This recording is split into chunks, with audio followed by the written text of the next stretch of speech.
Wabarakatuh.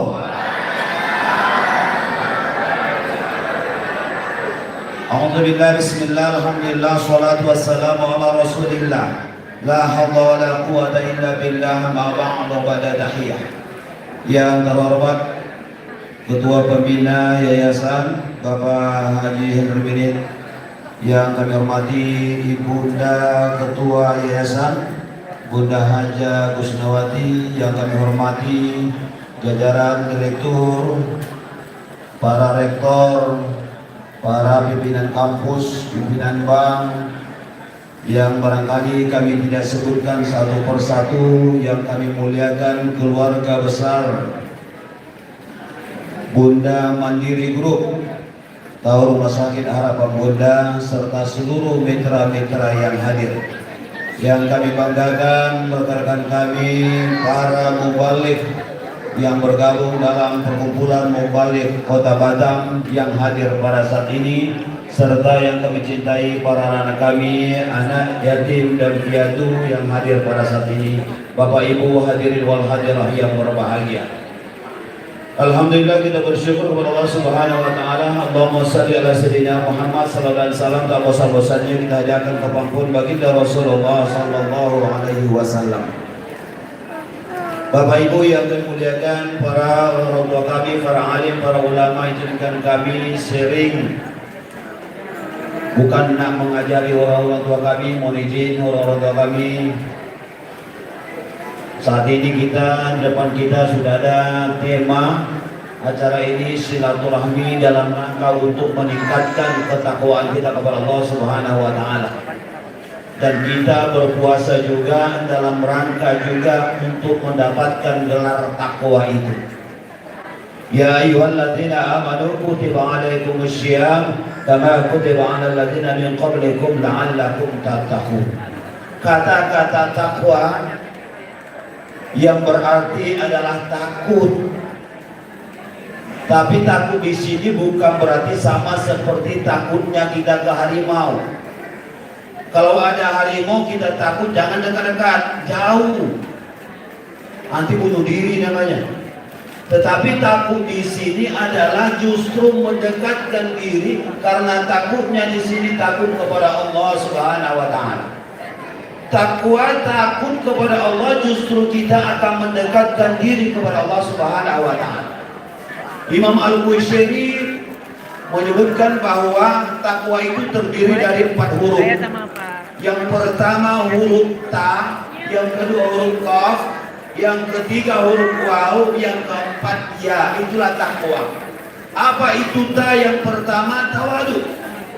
Allah Subhanahu wa taala melatih kita di bulan Ramadan, mendidik kita sebulan penuh dalam rangka untuk menjadikan kita orang yang tawadu, rendah hati, tidak sombong. Hari ini sudah ditunjukkan oleh orang tua kita, Bapak Haji Hendri Bidin. Barangkali lebih gagah namanya anggota mubalik Pak dibandingkan Pak Hendri Bidin, kalau dilihat dari sisi penampilan.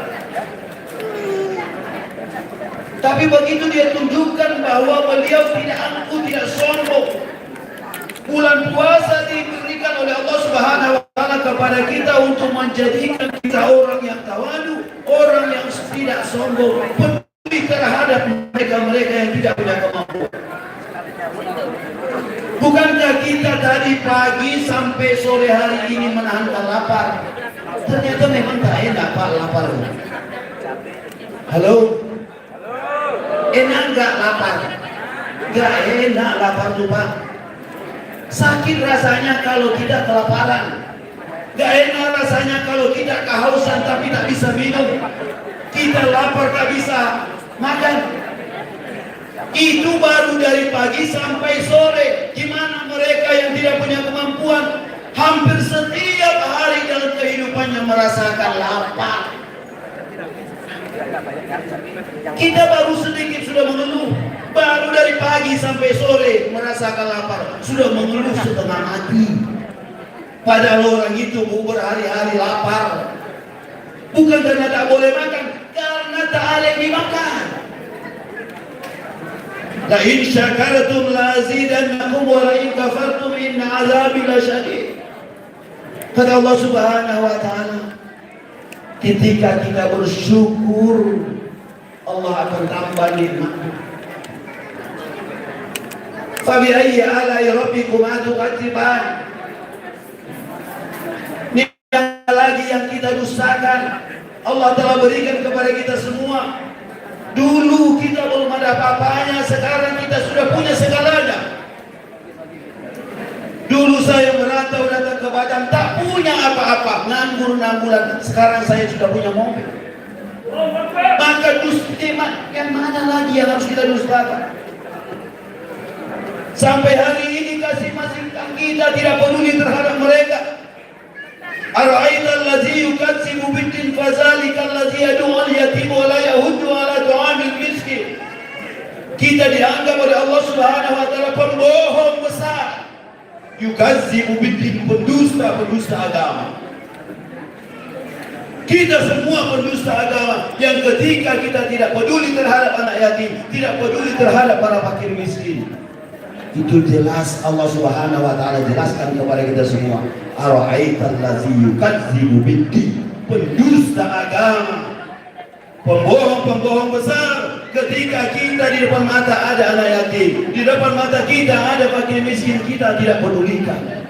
Bukankah Allah melatih kita sebulan penuh merasakan sedikit penderitaan orang itu? Ternyata nggak enak kalau lapar, nggak enak. Yang kedua, qanaah, merasa cukup dengan apa yang diberikan. Kita namanya manusia, siapapun orangnya, termasuk saya, sudah tipikalnya, sudah sifatnya, sudah karakternya, tak pernah merasa puas dengan apa yang diberikan. Betul tak? Sudah punya motor, ingin punya mobil, betul? Sudah punya motor 1, ingin punya motor 2. Sudah punya mobil 1, ingin punya mobil 2. Sudah punya rumah 1, ingin punya rumah 2. Yang bahaya ibu, sudah punya istri 1, ingin istri. Manusiawi bapak, ibu, manusiawi itu. Pak Ustadz juga kayak gitu, iya, itu manusiawi banget. Karena kalau tidak begitu tidak ada perkembangan. Tapi paling tidak Allah Subhanahu wa taala jadikan puasa kepada kita supaya kita qanaah, jangan tamak, jangan rakus,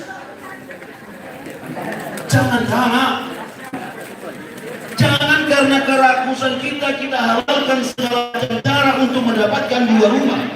Demi untuk mendapatkan 2 mobil sehingga kita halalkan segala macam cara. Tidak begitu. Jangan rakus jadi orang.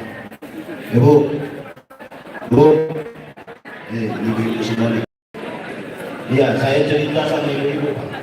Karena ibu saya di rumah, istri saya istri saya itu juga terlalu kreatif di bulan puasa. Itu bahaya bu kalau terlalu kreatif. Coba bayangkan istri saya menyiapkan di rumah.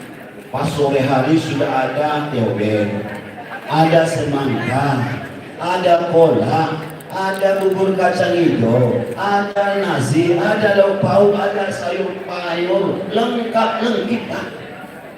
Datanglah saya orang yang tamat tadi. Begitu istri saya bilang, bang sini bang sudah terhidang semua. Kan istrinya terlalu kreatif. Bukannya disuruh suami, tapi kreatif sendiri. Pengen nak menyenangkan suami, disiapkan dia semua, padahal gak ada yang kita suruh. Saya bantai lah, berbunyi tanda buka puasa. Karena kehausan, bantai TOP, tok. Nih mau semangka, nih cerah, menantang pula. Saya makan semangka. Habis itu saya bantai kolak. Begitu sudah saya bantai kolak, makan nasi saya. Alamat apa itu? Sadar 7 belum sholat maghrib. Itu yang bahaya. Tak sadar pak, iyalah kalau kita memang membuka puasa bersama di sini, karena nanti akan sholat di atas, atau buka puasa bersama kita itu di masjid. Makanya saya bilang sama pengurus masjid, saya tanyain pak ini kemarin ke pengurus masjid, Pak Ustadz, saya bilang pengurus masjid, boleh nggak kami nanti buka puasa di masjid? Karena memang masjid mengadakan buka puasa setiap hari. Ada buka puasa. Oh senanglah Pak Ustadz. Kalau Pak Ustadz buka puasa sini kami senang. Makin ramai orang buka puasa di masjid, makin bagus kata dia. Saya bilang lah istri saya, mulai besok kita buka puasa di masjid. Hemat biaya. Saya bawa lah anak saya. Marah pengurus masjid? Enggak marah. Tapi itulah kalau kita tidak ada qanaah, tidak ada remnya, tidak tamak, kita rakus, kita tak sadar, kita jangankan sholat berjamaah, sholat maghrib pun sudah jam 7 baru sholat maghrib. Itu gara-gara siapa itu? Gara-gara ibu. Ya, ibu terlalu kreatif, bukan disuruh suami. Makanya mulai besok jadilah kita orang-orang yang qanaah. Ya begitu buka puasa diajarkan oleh Rasul makan 2 biji kurma, habis itu sholat. Kalau enggak buka puasa, kalau mau banyak buka puasa di masjid. Saya yakin dan percaya pasti dia sholat berjamaah, karena tak mungkin orang sholat berjamaah dia masih makan, tak mungkin itu. Pasti malu dia. Sholat. Jadi buka puasa di masjid. Itu yang kedua. Qanaah, merasa cukup dengan apa yang diberikan, jangan kebablasan. Ada remnya, jangan tamak, jangan rakus jadi orang. Bapak Ibu Allah Subhanahu wa taala, ada yang ketiga, keempat, yakni wara, ya yakin. Karena saya sudah dibatasi, maka cukup 2 itu saja barangkali yang dapat kami sampaikan. Ya, sudah dibatasi Pak, karena saya tengok jam sudah hampir lewat 20, 3 menit lagi nanti